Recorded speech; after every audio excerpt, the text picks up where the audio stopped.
one of the great reasons why AEW fans are so, I wouldn't say they're unhappy, but one of the reasons why there's a kind of a general malaise about AEW is that the fans have never really gotten what they wanted, which was, at the beginning at least, Hangman, Omega, and the Bucks as a babyface stable, all holding the titles, all as the best, all as an FU to WWE. Mm-hmm.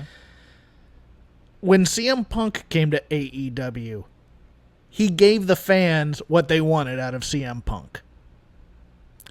And now in the year of our Lord 2024, 3 or 4 years into this experiment, AEW fans finally get the Bryan Danielson that they've all been waiting for. Yeah. Instead of doing some weird... Bryan Danielson is like that action star who decides he wants to do some weird independent art house films that aren't his genre for some reason, and nobody really wants to see that. Like this whole Blackpool Combat Club phase thing of his was kind of just, I'm just going to go over here and act like a heel a little bit and have a little fun and do a few wrestling matches here and there. And even when he was babyface, it wasn't really, his heart wasn't in it. And he was giving those interviews where he says, I don't want to be champion, which worked against the company. It didn't just work against him, it worked against the company.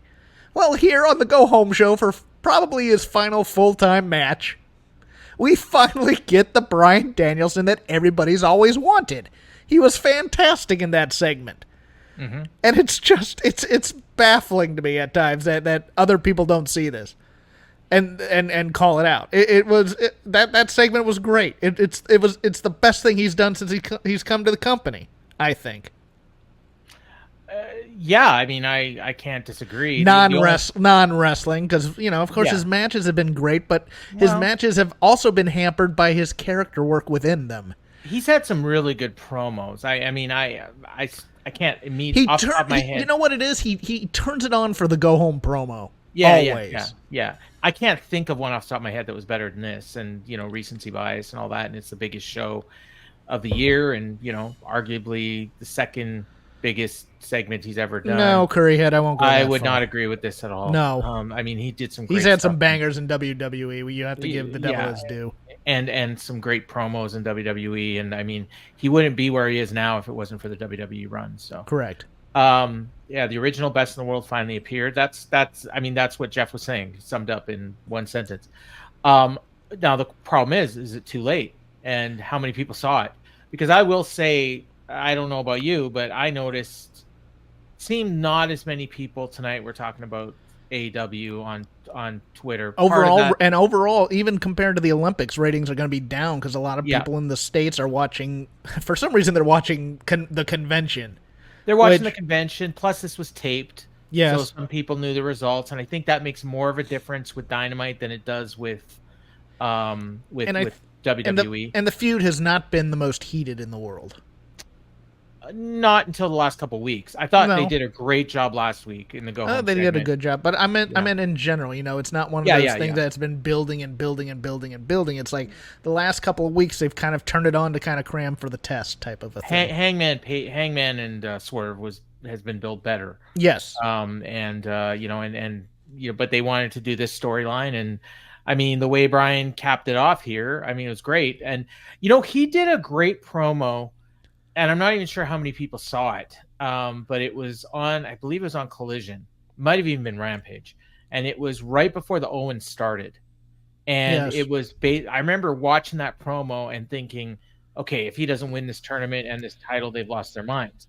And then the next week, Pac cut a similar promo. And, and then by the time it actually happened, I mean, a lot of people hadn't seen the promo and other people had forgotten about it and were more focused on an interview he gave to Sports Illustrated where he said he didn't care about the title and forgot about what he actually said on TV.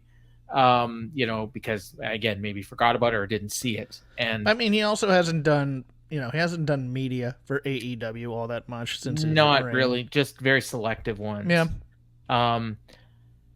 So yeah, I agree. I mean, this was the Bryan Danielson that we haven't seen probably since ROH. And that's not to say the best Bryan Danielson, because again, we can both agree there was some really good stuff in WWE, but this Bryan Danielson that AEW fans were waiting for. Yes. They didn't want the Bryan Danielson from WWE. They wanted the ROH Bryan Danielson, and that's what they got. Yeah, tonight. and they didn't want him doing some weird, cosplay as Cobra Although Kai. They don't seem to mind chanting his WWE catchphrase.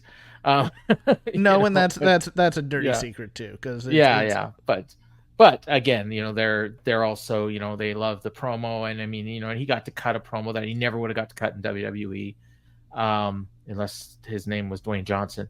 But it was good, and so they hit a a solid, I don't know if I say home run, but a good ground rule double at least.